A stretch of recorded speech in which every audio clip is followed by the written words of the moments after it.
Welcome back to the Deep Dive. Today is Sunday, February 22nd, 2026. And I want you to picture something with me for a second. You're at the driving range. It's a Tuesday evening. You're just, shanking 7-irons. Oh, yeah, we have all been there. Right. And you look around, and maybe 5 or 6 years ago, you would have seen people just hitting balls. Yeah. Maybe someone filming themselves with a shaky hand, trying to guess if their elbow was flying out. Yeah, the classic guess and check method. Or the hope and pray method, depending on how bad the slice is that day. Exactly. But look around today, right now, in 2026. What do you actually see? Everyone is looking at screens.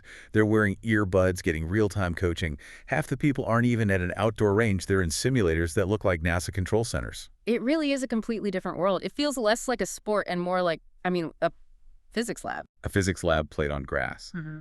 And that is exactly what we are unpacking today. We have a massive stack of sources for this deep dive. We're talking industry reports from 2025 and 2026, academic papers.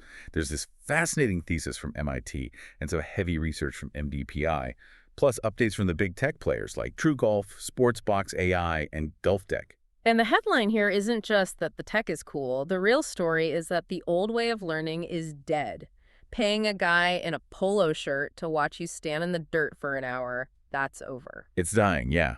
And the sources show it's being replaced by this persistent, data-driven ecosystem, which, I have to be honest, it sounds a little bit terrifying. It sounds like Big Brother for my golf swing. It does sound intense at first, but you have to understand, it solves the single biggest problem in golf instruction. The problem that has kept amateurs bad at golf for 100 years.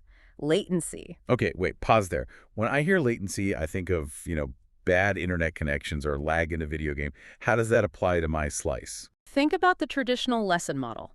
You pay for an hour on a Tuesday. The pro is standing right there correcting you every time you sway. You hit the ball great. You leave feeling like Tiger Woods. Best feeling in the world. Right. But then life happens. You don't practice until Saturday.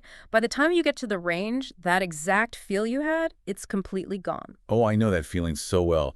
I'm standing over the ball trying to remember if he said turn the hip or turn the shoulder, and I end up doing neither. Exactly. So what happens? You practice the wrong movement for 2 hours, effectively cementing a bad habit. There's a gap, a latency between the instruction and the application. The new model, this hybrid coaching model we see dominating in 2026, it completely eliminates that gap.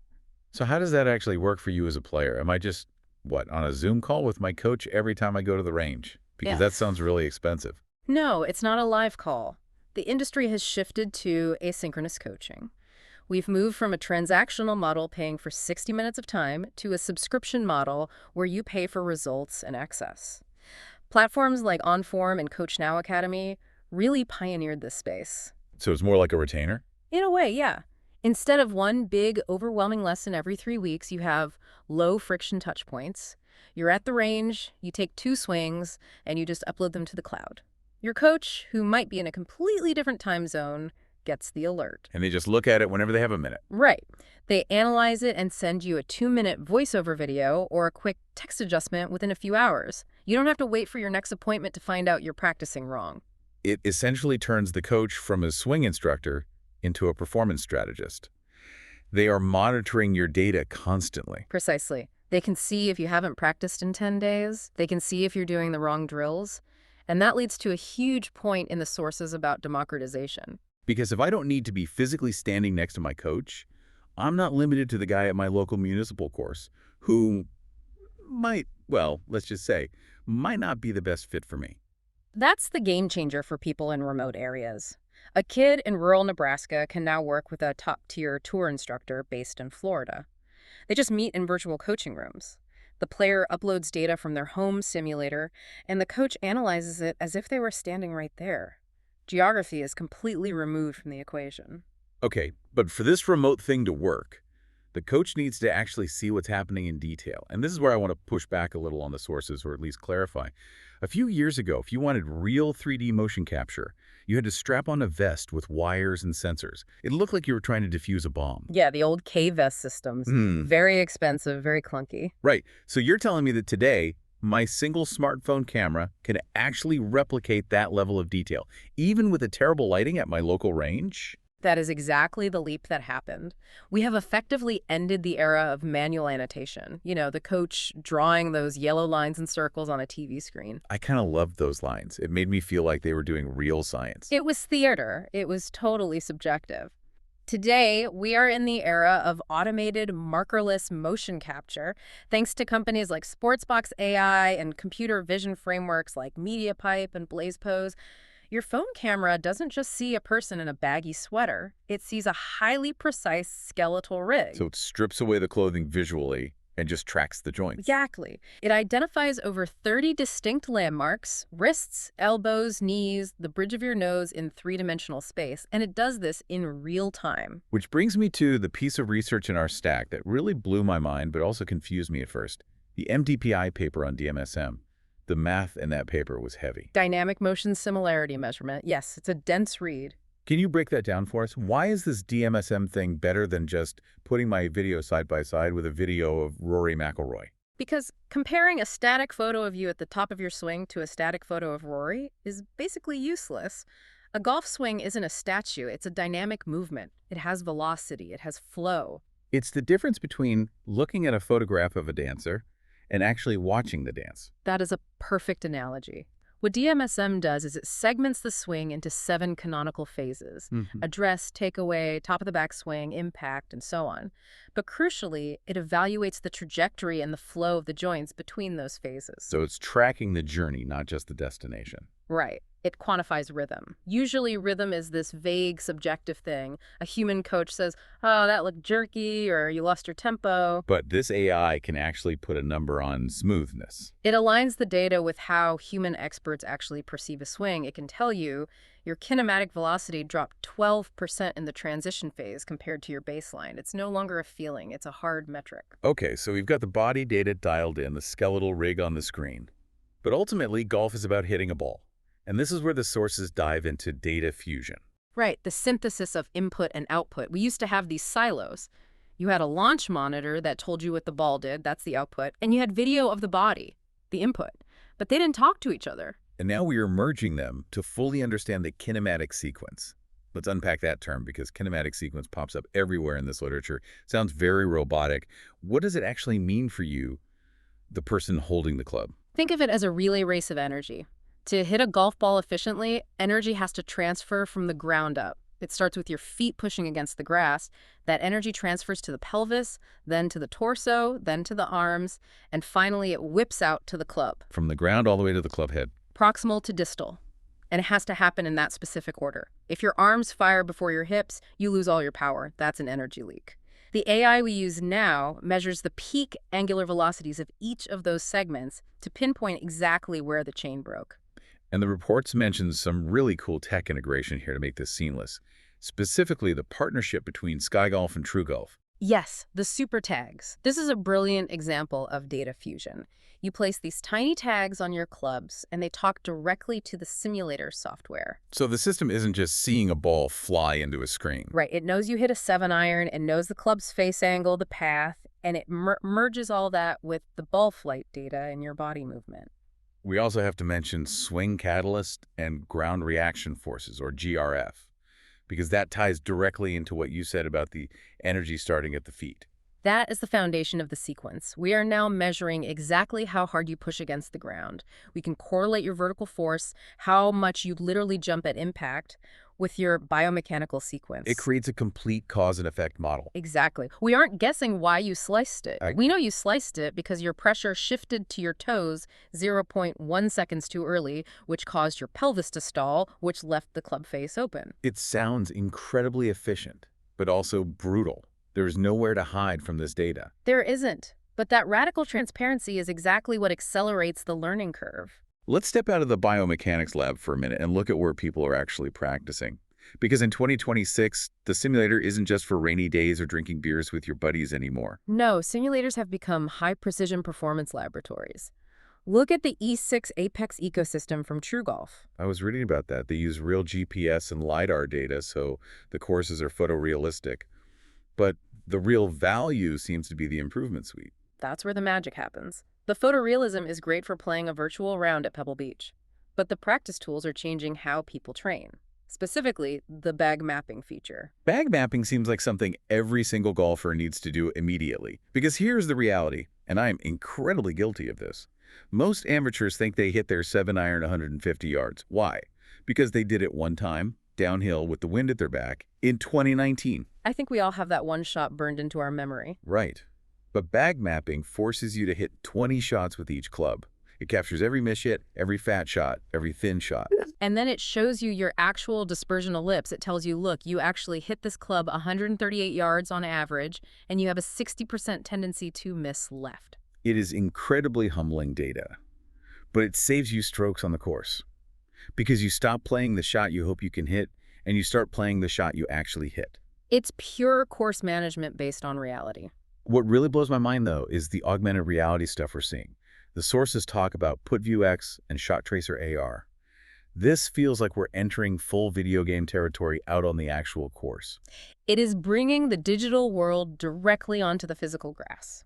Imagine wearing AR glasses. You are standing on a real putting green looking at a real ball, but the glasses scan the topography of the green, the slopes, the humps in real time. And they just project a glowing line showing you exactly where to aim, like a cheat code. It's live corrective feedback.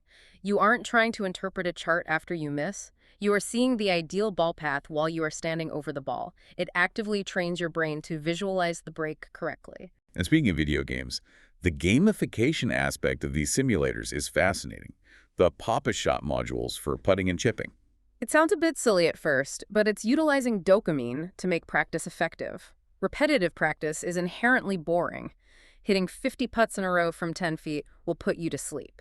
But if you turn it into a game where you're climbing a global leaderboard or trying to beat your own high score, You stay completely engaged, you practice longer, and you practice with more focus because there are stakes. It tricks you into grinding. okay, so we have the advanced tech, we have the immersive training environments. But I want to pivot to the business side of this, because if I'm an academy owner listening to this, setting all this up sounds wildly expensive. Yet, the report suggests this technology is actually vastly improving the economics of the sport. It is a total shift in the business model. Academies are transitioning into what the industry calls performance platforms. They are moving aggressively away from one-off lesson fees to recurring revenue streams. So it's essentially a gym membership model, but for your golf game. Exactly. You might have tiers. A bronze, silver, or gold membership. Gold gets you unlimited AI swing analysis on your phone, 3 in-person check-ins a month, and priority booking time in the simulator bays. Which stabilizes cash flow for the academy. And the sources mention some specific KPIs, key performance indicators, that academies are heavily tracking now. RevPay was one that stood out to me. RevPay, revenue per available round, or hour in the case of simulators.